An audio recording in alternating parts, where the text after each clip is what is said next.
right, and welcome to the Courtenay Turner podcast. I'm your host, Courtenay, and I'm super passionate about moving and thinking. On this show, we are going to dive into all things health, fitness, personal development, lifestyle, and political sociocultural. I've always been fascinated by people, and I love learning from the experiences and stories of others. This has been a treat for me, and I hope this is enjoyable and useful for you. As always, if you have any questions, comments, or any way that I can make this a better experience for you, please don't hesitate to reach out. Hi, John. This is Dr. Hey, how are you? Thanks so much for joining us. Thank you for having me. You're welcome. So you have like a really interesting story. I am always interested in how people got into health and fitness to begin with. I know like 90% of people get into it for aesthetic reasons. And then usually they find something much bigger, which is what I love so much about this journey.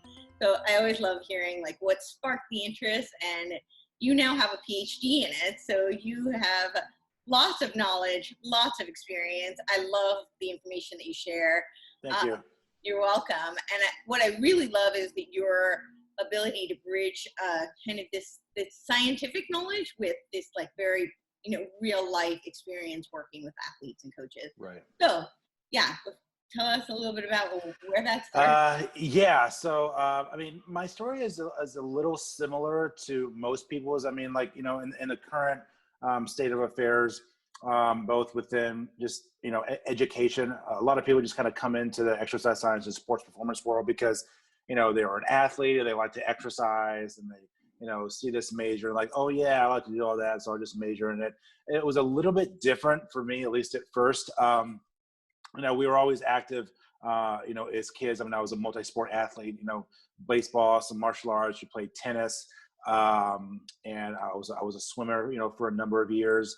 So I was always like really active. And then my senior year of high school, I actually went to the same high school as where my mother taught at. She's been retired for all over 15 years. So across the hall from her was another, teacher who just so happened to be coaching like a weightlifting course at the time. So he and I just started talking, and we ended up kind of meeting together at, a local YMCA for that year. And it just kind of like, really took off, on its own. And I knew I was going to end up going to college and, obviously wanted to, start looking better from a physical, perspective. And didn't have no idea like what I was going to like major in. I've also been a musician most of my life. I started out with drums, and then I transitioned into guitar, and now I've really played piano, for the most part. So, I was looking in the course catalog, and I believe, I can remember like my first semester, my freshman year, I was, I like to work out. And so let's see if there's anything, in the course catalog about exercise or whatever. So, I saw exercise science, like, that sounds pretty cool. And so I just kind of like really got into it. Obviously I didn't really do well, in college, my first couple of years. In fact, I almost dropped out of college after the end of my sophomore year. A combination of just unhappiness but also merely because of grades. To kind of stick to the, story a little bit more in a sense, but I ended up getting back in, full time. I met some individuals that were higher up in the administration, and they worked with me, and I got back in, full time. And for 3 years, I remember from 2002 to 2005, I did nothing but academics. I didn't take any vacation. I didn't go anywhere. Fall, spring, and summer, just went with it. Graduated undergrad, I think with a 3.0 or 3.2, which was good considering I was a sub 2.0 GPA going into that. And then I matriculated right into my master's. So I originally wanted to do my master's elsewhere, like out of state. But for time and financial purposes, I decided to stay there like where I was. I got it done in 3 semesters, fall, spring, and summer, with 2 certifications. I ended up with a master's and 2 NSCA certifications by the time I was 23.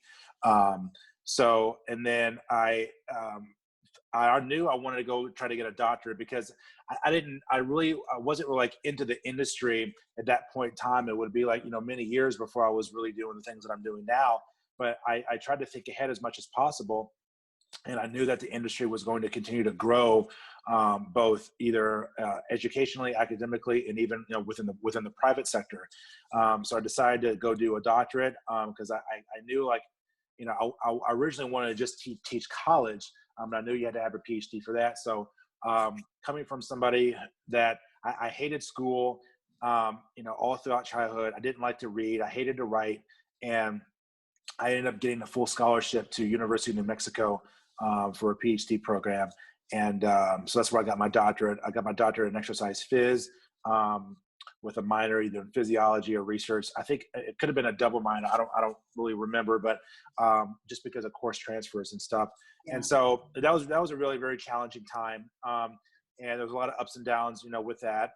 And so I've been defended now for just over 5 years. So I defended my doctorate May 6, 2015. In fact, this past May was the actual 5-year mark for that. And then since that time, yeah, thanks. And then since that time, I've spoken at over 40 conferences and events. I've published like 10 book chapters, dozens and dozens of podcasts, close to 24 publications, both research and non-research.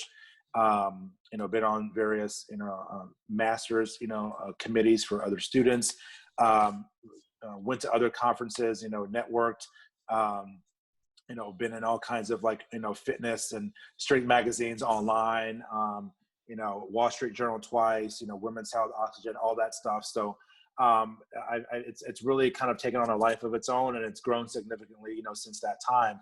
And so I started in my early doctorate years, started to compete in the sport of strongman. And so I've done like 7 or 8 contests in the past. I did qualify for a national contest one time, but I didn't go because it was just, too expensive at the time. And it was like way on the other side of the country. But I'm trying to get into some other martial arts or, BJJ types of things just to learn a different skill, and not really wanting to compete at that, but just to learn a different skill. And I still try to do the events for strongman from time to time. And so that's kind of how things have really adapted and evolved. I've always been somebody that's been very like non-traditional in my thinking. People talk about like out of the box thinking. I mean, yeah, we can use that phrase, but it's really more, what are other people not doing that people should be doing in a sense? And I'm not somebody who's really been, I don't like the status quo when it comes to a lot of things. Yes, that's fine. It does serve a purpose. But there comes a point in time where, if you're not adapting and evolving, whether you're within an organization or, personally or professionally, you can pretty much call it quits. The world moves too fast. And if you don't want to adapt and evolve to current circumstances, economically or even politically or culturally or educationally, whatever it is, you're going to find yourself, very far behind, and you won't be able to kind of, kind of transgress or progress those things onto other individuals to help make those people, better. So, I've had a lot of ups and downs. And I try to really, whenever these topics come up, I try to talk about the ups and downs, even the downs, as much as possible, because, just like a lot of people in our culture, whether it's in the health and fitness industry or whether it's in, Hollywood or whatever it is, everybody always sees the successes, but they never stop to actually think of how the person actually got there in the first place. People don't talk about their failures like they really need to. And I think it serves a very good purpose for people to know those, not because, it's just the thing to do, but people really need to know a lot of the struggles that people have, because then people can actually relate to it, and then it builds a buy-in and builds relationships. You can start to build some type of community and feed off each other and all that stuff. So, everybody goes through ups and downs. And what's possible, right? Yeah. And so, I was assistant professor for a first job for a couple of years. I was actually let go. And that was a bunch of, bullshit.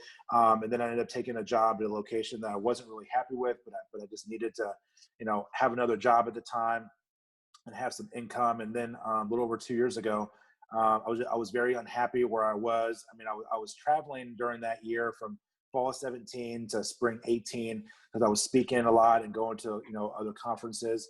but I was just really unhappy. I mean, I didn't like driving an hour to the airport, an hour and 40 minutes up and back, going cross country, having to stay the night prior to, leaving in the morning and all this other stuff. And so I decided to pick up my life and come out and move to Phoenix, Arizona. I knew a few, still have some, friends here, but I didn't know a few people.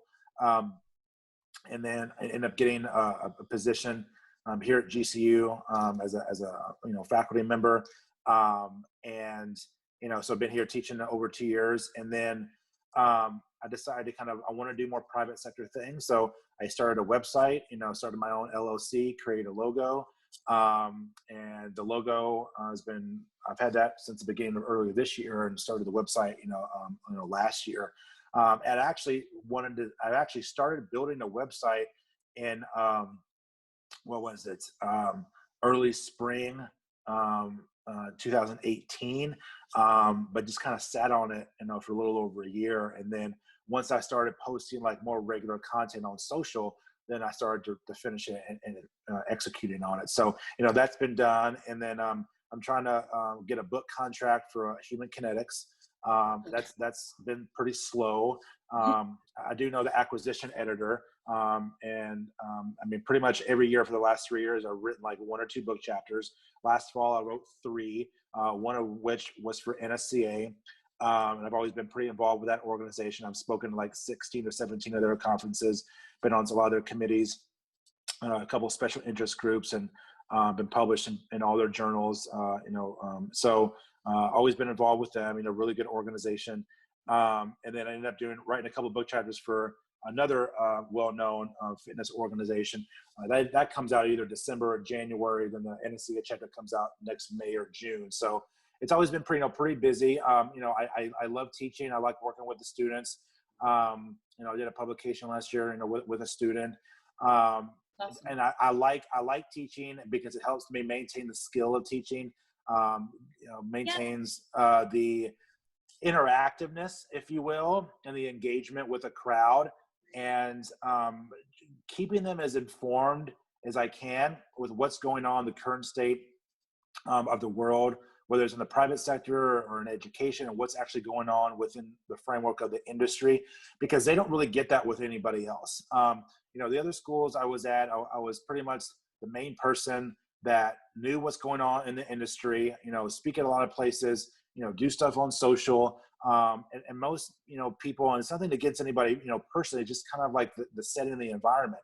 And you feel like they're learning material, but they're not learning like real world practical applications. Exactly. Yeah. Yes and no. It depends on, the department, who's teaching, what the content is, but, for the most part, at least traditionally speaking, it's been just, theory and stuff. And yes, there's a lot of hands-on things that I've done with other courses, so they get that. But I guess I've always been like the main faculty member that's just been like a true practitioner. But yeah, that can really blend the real world stuff and the science, because, I don't really just like talk about it, like I actually do it. So that's why I like working with the students, to kind of get them exposed to what actually goes on in the real world. And all the time, like throughout the year, they asked me about career things. Right. I was on a Zoom call yesterday with a coach in St. Louis that I met a long time ago when I lived there, about career opportunities. So yeah, they reach out, on a regular basis throughout the year about not really what they can do with the degree, but like all these other opportunities that nobody talks about. Right. So I want to ask you, you said you wanted to get a PhD because you wanted to teach. Like that was one of your motivating factors. So right. One, I'm curious, what was your PhD in? What did you recently? So my doctorate is actually in exercise science. Right. What was the focus on though? Like my dissertation? Yeah. So my dissertation was actually eccentric training and applications. And so that was actually published in the Journal of Strength and Conditioning Research 3 years ago in the March 2017 issue. So I actually did an eccentric training study, a real study with real people.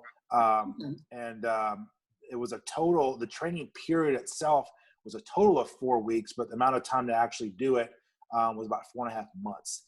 And I was doing it like full time. And so, I've been involved with some other studies, co-authored a lot of other publications. and The some other things with eccentric students. training I find really fascinating because I find like, especially for new, like adult athletes who are newer to sports, a lot of their injuries tend to be with tendons, right? As opposed to children, it's more bones, and eccentric training can really help prevent that. Yeah, totally. Not only with like sports performance, but just like with movement in general, and whether it's deceleration or movement in, frontal or sagittal, transverse planes.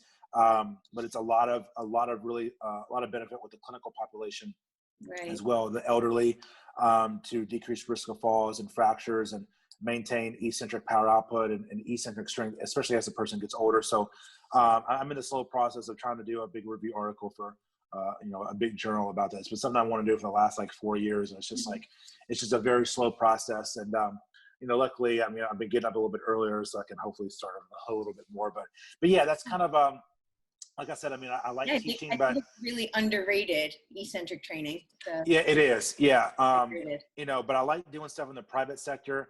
And because there's more money, and don't get me wrong. Everyone loves to make money, and that's why we work. But there's no money in education, whether it's K through 12 or whether it's at university level. You can't influence and reach like the massive amount of people that you really want to reach. It doesn't mean that one area is good and one area is bad. It's just you have to understand like the pros and cons of each and kind of weigh those. You need your priorities, right? Yeah, you have to weigh those with what your personal and professional goals are. So, I like teaching, but so you said that you wanted to get a PhD so that you could teach. Why did you want to teach? Why did you want to teach college level? What was because I knew that being a practitioner early on, I knew that I could be in a position to blend the science and the practical stuff very well, which gives me an advantage and the students an advantage, because then there's somebody in that department that can really up the ante and provide a higher value grade to them. That's awesome. Yeah. And what do you love most about teaching? Probably the engagement, and just getting people to think critically and analytically about things, and get them to change their thought process instead of rote memorization. Get them to just apply and execute things. And people talk about, yes, you can apply. You can apply anything, but are you really actually applying it, or are you just saying that you are applying it, which are very different things? For example, it's like there's tons of people within academia and departments that, they couldn't even do a body weight squat, correctly. They wouldn't know like how to teach or coach like a lat pull downs, just basic things. Some of them are professors, some of them are administrators, or whatever it is. So it's, that's what I've found. I think today we're in a better position that we do have these quote like hybrid people like me, that do work with people and have worked with people. So there's a higher percentage of these hybrid individuals, but on the whole, like we still have a long way to go. And I think over time, you're going to see a greater percentage of these hybrid individuals that have experience not only working with other trainers, clients, athletes in different settings, whether it's private sector, but also have like business knowledge, and how the actual world really works. I think you bring up such a great point about critical thinking, because I think that this is a huge problem throughout academia currently in general. I think that there's a lot of focus on them trying to teach you what to think instead of how to think. And you would think that the sciences would be, invaluable to this, but they're not, which is really sad. I think that should be the one field where, it is truly just an exploration.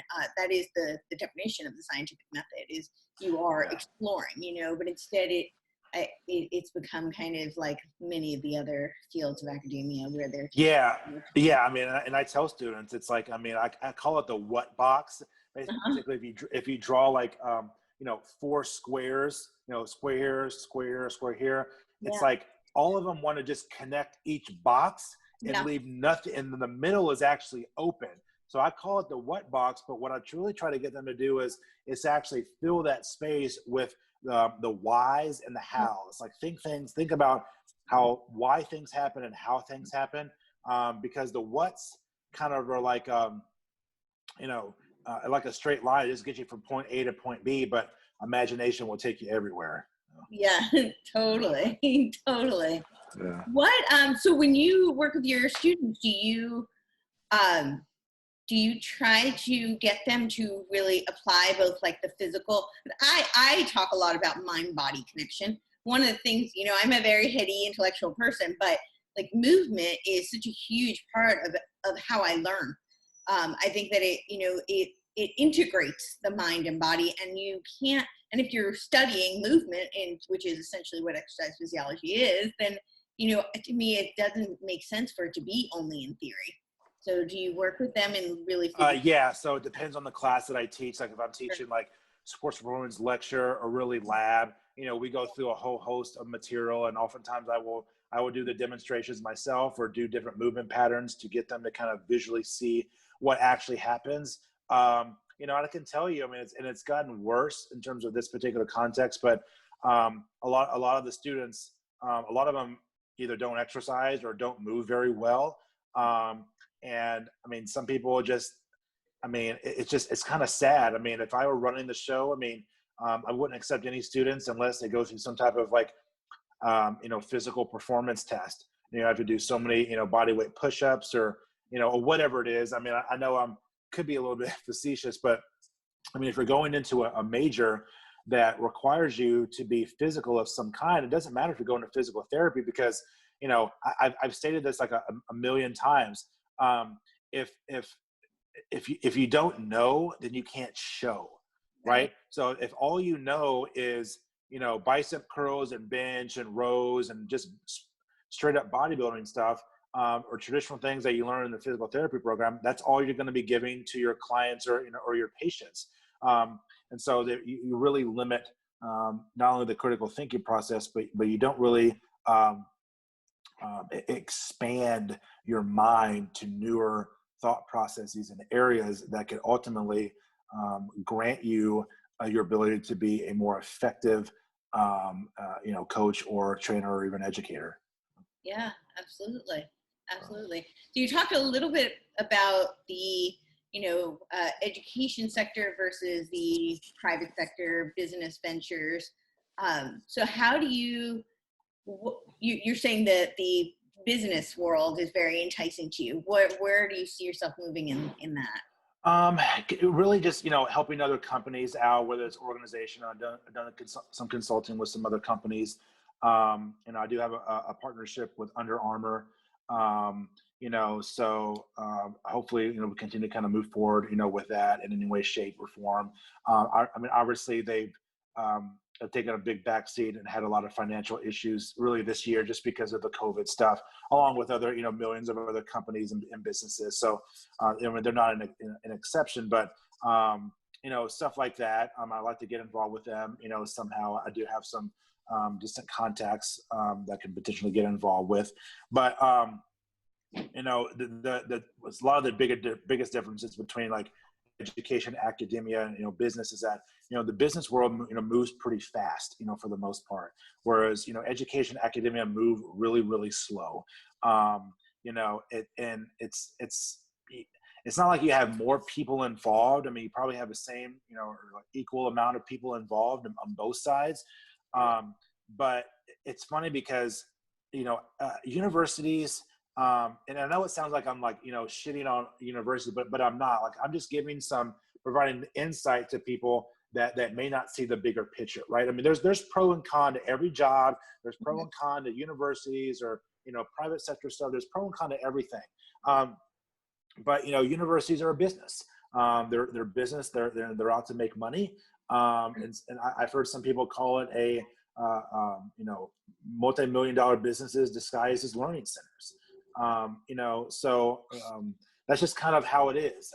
And it's funny because if somebody would have asked me maybe 3 years or 4 years ago John, like, you want to do more private sector stuff, or, do your own, logo or website or whatever. I'm like, I don't know, maybe, we'll see. And now look at how things have really evolved, and the tables that have actually turned, as a result of that. And so, that's just part of like the creative process, but also, I have a lot of close friends and confidants that, the people that I know the most, well, I mean, that doesn't make any sense. The people that I know the most, I know a lot of people, but the people that I know that are making the most money are not in the university setting. They're in the private sector, doing their own thing, or maybe they teach on the side or whatever it is.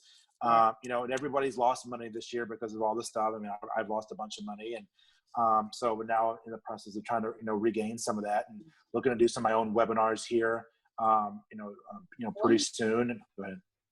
So speaking of COVID and, this current situation this past 6 months, what are your thoughts on that impact on people's health, lifestyle, just the current, zeitgeist of the country and the world?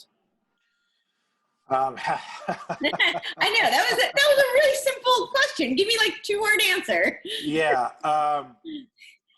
I would say, let me put it like this, and we can maybe go in a little bit deeper.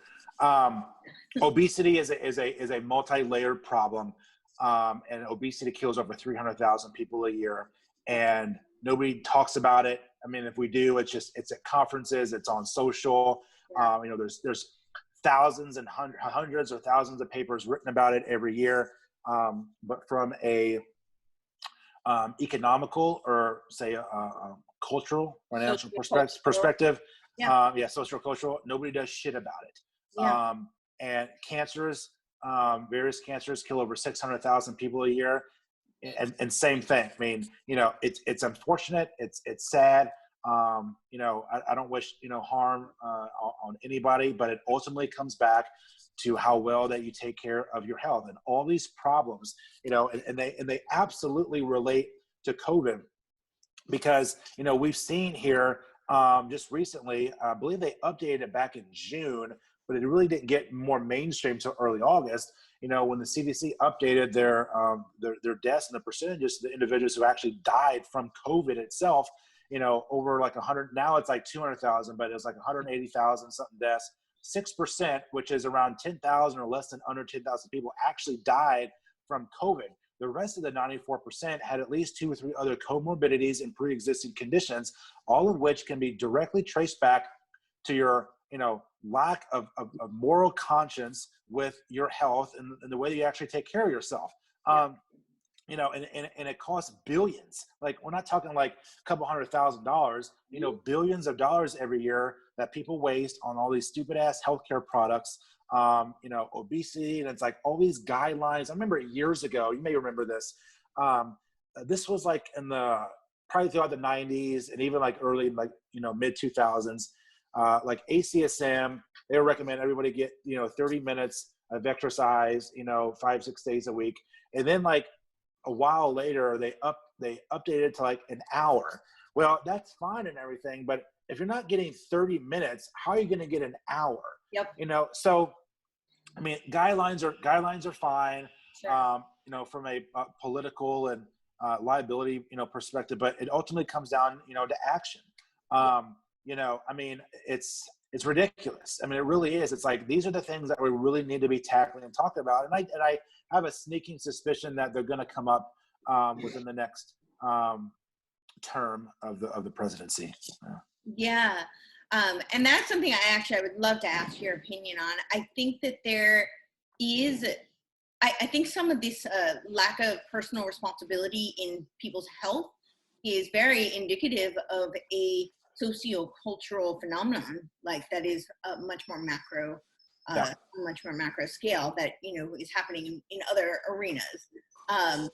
What do you think about this whole, there's this very interesting dichotomy, like certainly in the fitness industry, where, there's the one end of the spectrum where, and I see a lot of this lately with the like body positivity movement, and right.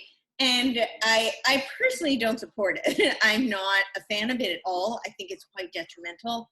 Not that I think people should go around like fat shaming or, that's not what I'm saying, but I think that there is an element of, trying to normalize things that are not healthy or things that are outliers and should not be treated as normal. There should be Right. hope for those people. What are your thoughts on some of that stuff? Yeah, I agree. I mean, and it's like you can dissect, anybody can just dissect all the, whether it's fat shaming or try to create an argument on it, that it's okay to be 300 pounds with 45% body fat. I mean, folks, like, I mean, you don't need a PhD or any type of medical degree to it's common freaking sense. I mean, it's not healthy to be a woman or man or woman and be 300 pounds, with almost half your body, being fat. You're at risk for pretty much everything, whether it's cardiovascular disease, cancers, diabetes. I have to call it diabetes. I think it's funny. Cholesterol problems, blood pressure problems, but just breathing problems. Like, excuse me, you're at risk for everything. A lot of mental health problems too. Well, yeah, mental health, but it's like, and the other side of the equation with that is that I don't know if we glorify it as much, but this, and I don't know if we're trying to normalize it unnecessarily, but all the shit that we're around with all the crappy food, you have these food companies and all these lobbyists, in DC that, they push ads, they push medications. It's like, your vaccine can be found at your freaking local grocery store in their fruit and vegetable aisle. So, with high protein and, healthy fats, it's like, and somebody else was talking about this. I don't know who it was, but it's like everybody really knows and should know that, yes, you have to exercise, you have to work out and eat it. It's like everybody already knows this, but so many people, I mean, literally, like, obesity is like 45% of the population in the US. 330 million people, 45% are overweight or obese. Right. I mean, it's unbelievable. Do you think that's a cultural phenomenon? What do you think is causing that? Yeah. I think it's a lot of different things. It's cultural, it's socioeconomical. It is, it can be also metabolic. It's also environmental, which it's not as discussed as much, the environmental part. But really the overall in-depth education of what constitutes healthier food. It's like, can you eat healthy like at Mickey D's? Yes and no. I mean, instead of getting like a big ass burger that has 1,200 calories, you can just get like a grilled chicken sandwich and a salad, but you don't have to put all the dressing on there. It's the education that we lack, with food, despite the fact that we have some of the smartest, most talented people, in health and fitness, whether they have big followings or not, or whether they, do all this research stuff. I mean, there's research conferences like on obesity. I mean, there's actual conferences on obesity, and I've never been to one, but I don't really know what they actually talk about, besides the physiological and metabolic consequences. But it's just, it's really interesting. It's almost as like, you have all the information at your disposal, but you just sit and stand there and do nothing. Right. Yeah. And I think that is, I actually think that that's morally repugnant. I think that people who know should be educating people, and that there should be some sort of accountability, because yes, there are environmental factors. Yes, there's metabolic. Yes, there's some genetic factors, but a lot of it boils down to, personal responsibility. Mm-hmm. That you can do something about it. You can improve the current state that you're in. So and I think people are on this bandwagon of anything but personal accountability and responsibility. Therefore, they can make up some other excuse not to actually, follow through with it. Which is why I really don't like the body positivity movement, because I think it lets people say, okay, this is fine, and you don't need to do something about it. Yeah. Yeah, exactly.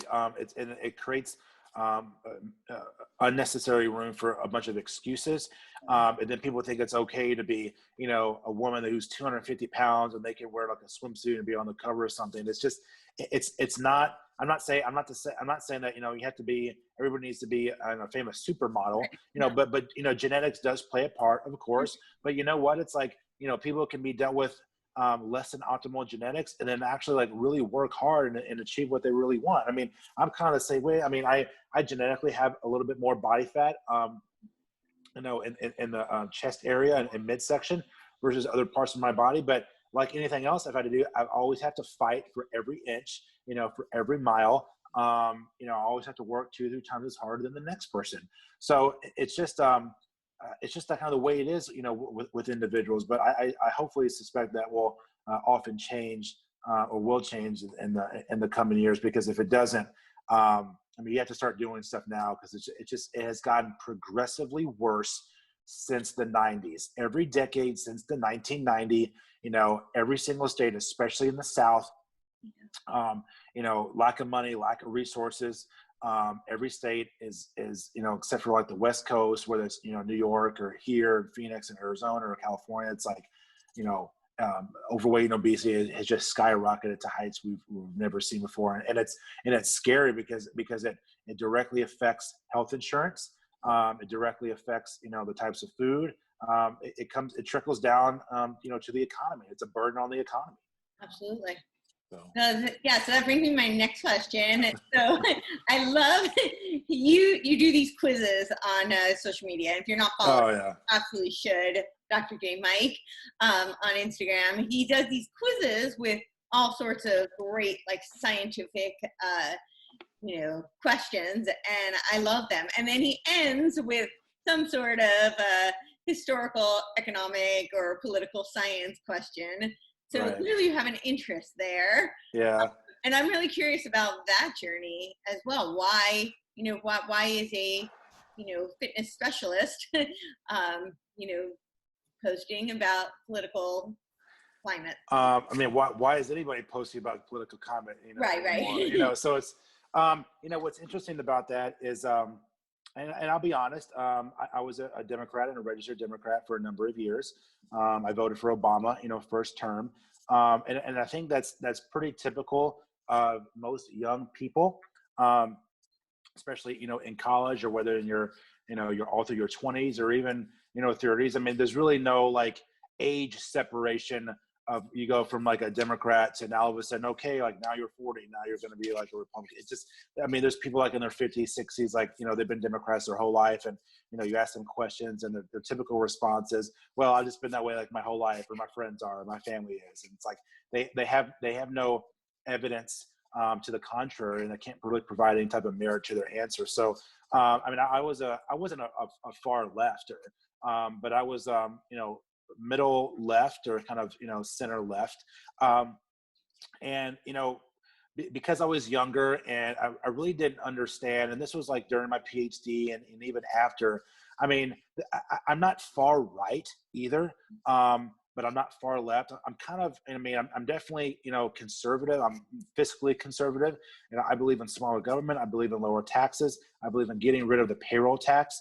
I believe in having a booming economy to help businesses and small business, because that's the bread and butter of, how America, rolls, anymore. Without that, there is nothing. So there's been a couple of things that I've been a little bit more liberal on.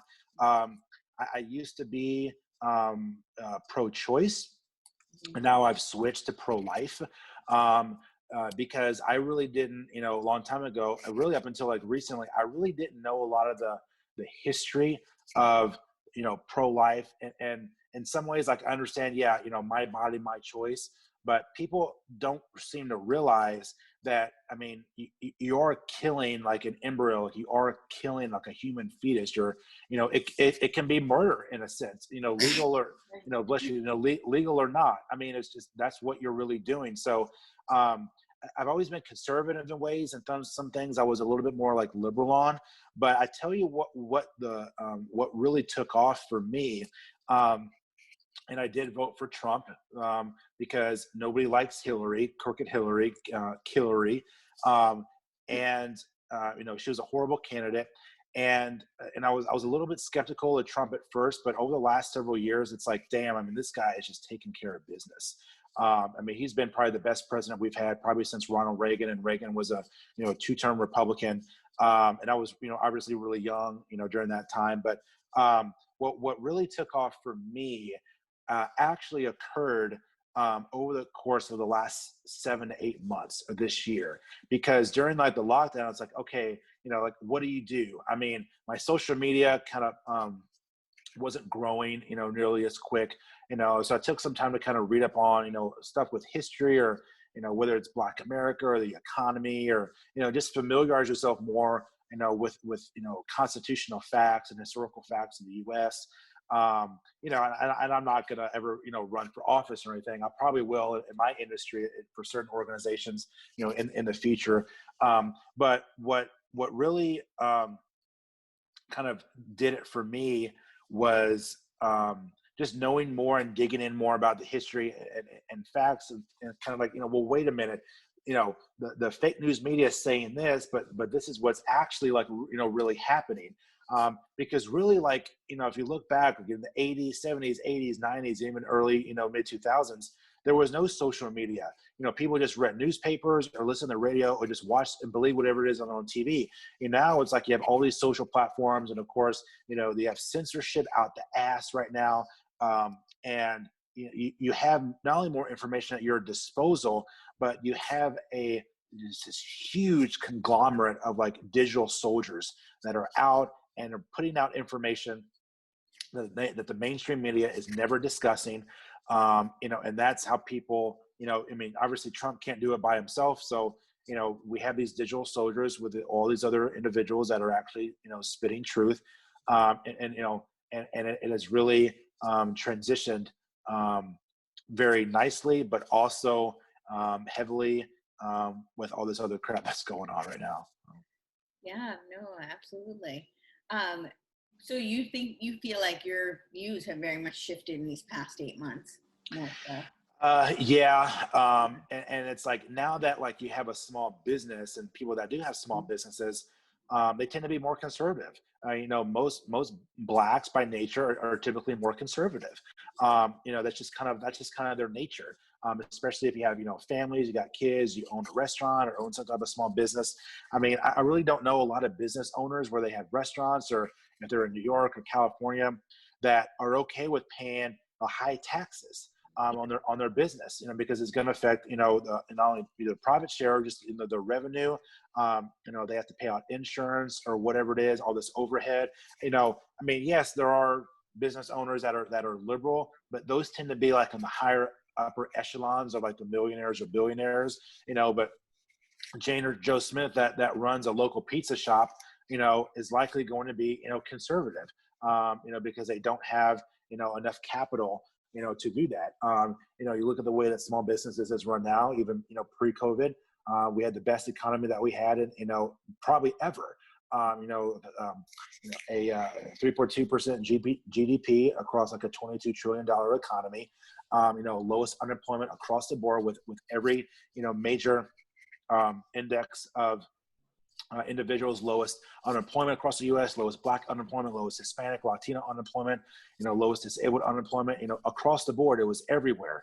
And that's what happens when you actually have large deregulation of policies that were put in place by Obama and all the other far left Democrats who did everything they try to do to try to dismantle this country.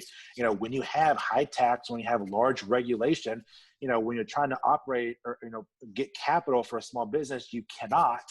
And so that puts a huge burden on your ability to, open up, get clients, get customers or whatever it is. So when you deregulate coupled with lower taxes, it's expected that you're going to have a larger, economy, especially now that Trump has actually brought a lot of manufacturing back to the U.S. At the same time, we're companies are actually moving out of China. I know that Samsung has actually moved its last company out of China. India has pulled a lot of its companies out of China.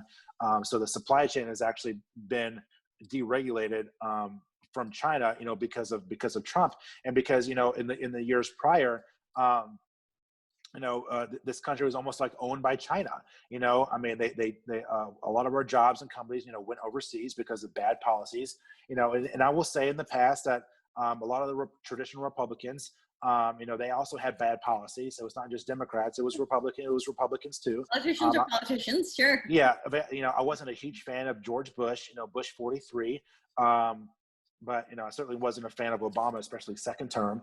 And he basically did like a switch. I mean, here's somebody that has a very sketchy background, and that when he got elected, I mean, it was it meant something to millions of people. Somebody that you thought that was going to basically just put a stomper on the race bullshit. And here he is, second term, like basically totally did like a 180.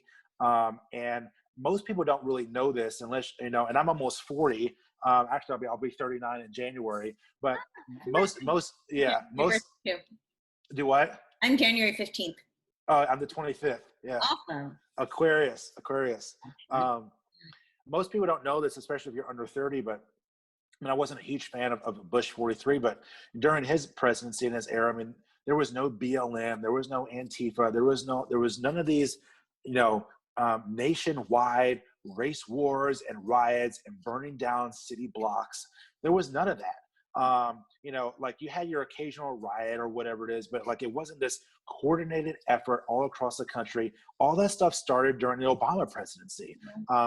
And so it's, learning the facts, history, watching and listening to people like, Candace Owens or Shapiro, or now like David J. Harris on Instagram, Dan Bongino. I've always been a fan of Tucker Carlson. But a lot of these other younger Black, leaders, and even people like, Charlie Kirk of, Turning Point USA.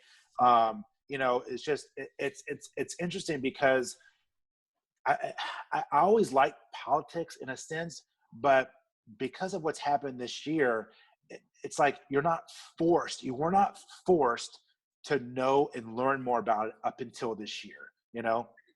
I mean, people have always had like an interest in it, but it's like we weren't really forced to really pay attention to it because it wasn't really directly in our face. Yeah. Okay? So, right. Nobody can really escape it now because it's seeped into every aspect of our lives, and all of our freedoms are literally locked down. Right. So that's a huge, I'm really curious about, I've been thinking a lot about this. I personally feel like there is actually a lot of overlap between kind of like health, fitness, and, politics actually. And especially in terms of, cultural mindset and worldview.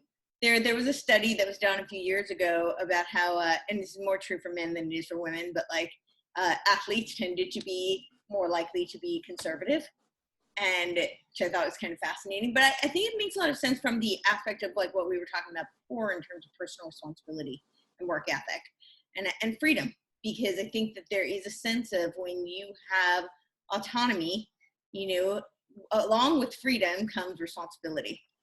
Or I should say the reverse is really true. You have to take responsibility and work in order to be able to have freedom.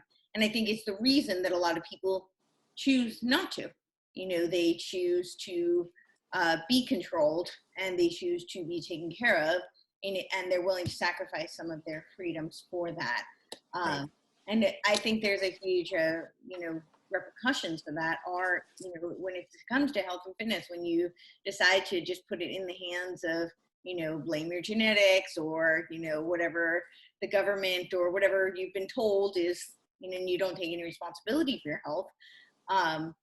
Or, and we certainly see that in the same, the political climate, both end in a demise and destruction. So what are your thoughts on any of that? Yeah, I mean, I think, it's certainly going to be a very another in-depth, separate conversation. But right now, like, it's not about Republicans or Democrats anymore. Yeah. It is about freedom and liberty versus tyranny, yep. and that is ultimately what it comes down to. I 100% agree. Yeah, and when people, if you don't like America, get the fuck out of here. I mean, it's that simple. It's like we have all these Hollywood people like, I don't like America, this. Well, it's like America's like the only place that you can say that you can leave, but you actually don't leave, because everybody knows that any other country, you don't have the same freedoms and liberties. America is the only place to actually do that. And most people that say that have never actually been outside of the country. I'm not talking just like Hollywood or, elites or athletes or whatever, but just, normal everyday people. I mean, I've been out of the country, several times. I've been to Spain and Portugal, Morocco. I've been to El Salvador twice. I lived in Mexico for a few months when I was in early college, when I did a study abroad program. So, you see what the other world offers, but you also see how other people live. Go to Mexico City for, a couple of weeks or whatever it is. See how other people live. You'll come back in the United States, you'll be kissing the ground you walk on. So it's just like people's lack of perspective, their lack of ignorance and education. It's just a lot of that is because of the educational system, but also a cultural and environmental, negative consequence to that stuff. For sure. Yeah. Well, thank you so much. Do you have any other things you want to add? Oh no, that was a lot. We could certainly talk about more. Yeah, stuff, I feel like we could probably talk for another few hours. Maybe we will. Yeah. We'll do a dive. For sure. But yeah, thanks for having me on. It was good stuff, and I always like sharing my thoughts, with viewership, and hopefully, point people, give people a better, insight and direction to, whatever it is. I have two more questions for you. Yeah. Then we'll wrap it up. So my one question is, what do you see, because there have been a lot of changes in, the past 6 months. What do you see as being the future for the health and fitness industry? And what do you see the future for this country coming up? The future for the industry, I definitely see an expansion, or some type of an expansion, just on the bigger picture with telehealth, and healthcare really changing, especially not only policies, but have a greater degree of having greater competition across state lines to kind of drive down the cost of health insurance, but have it be like higher, insurance. I'm not an expert like in healthcare or anything like that, or policy, but I in terms of like health and fitness, definitely greater degrees in the technological aspect with how we actually collect data, apparel that could potentially be used to gather data for feedback or biofeedback. The military has it already. Yeah, of course. Even Under Armour has various apparel to provide, feedback for data stuff. That can also be trickled down to in the education setting, for labs, whether it's to help students or whatever it is. So I see that really continuing to really grow. I also see education really changing in terms of how it's being delivered.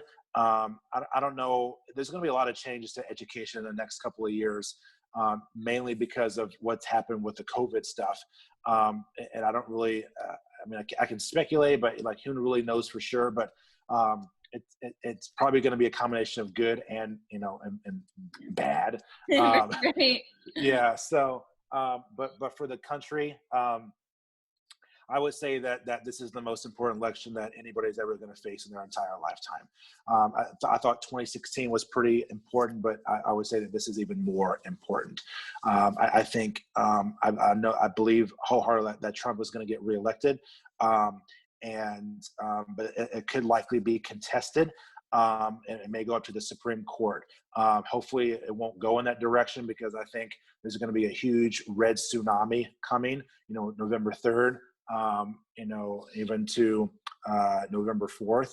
But and I don't even know if we'll even know the results, that night or the next day. But this is probably the most important election we're ever going to face in our lifetime.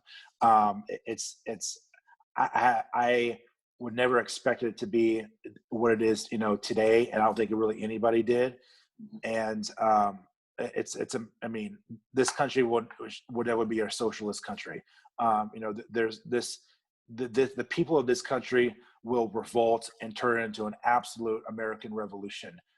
if that ever occurs. I mean, 60% of gun owners, or 6% of whites, I think, are gun owners. And so, you will see people come out of retirement, or, these patriots. I mean, the patriots are in control. The media won't tell you that, but they are in control. And, so I will say, and I tell my students, I don't get into a lot of the political stuff, when I'm talking classes, but I just say, hold on to your butts, because it's going to get real hot and heavy these next, 40 days. So that's that. Hold on tight. Yeah. Yeah. In there. Yep. So. Yeah. Awesome. Well, thank you so much. Oh yeah. Thank you. You're welcome. And we'll do this again sometime, and I look forward to seeing it online at various other platforms. Yeah, definitely. And I will have a link, but until we post this, please tell everybody where they can find you. Oh yeah, you can email me, drjmike.com, and then you can follow me on Instagram at drjmike, and then send me a DM. I'm also on Facebook and Twitter. Twitter is jmike125, and of course I spend most of my time on Instagram. But yeah, send me a message, feel free, and hopefully we can answer any questions that you may have. Awesome. Yes, definitely follow him. His content is awesome. Thank you.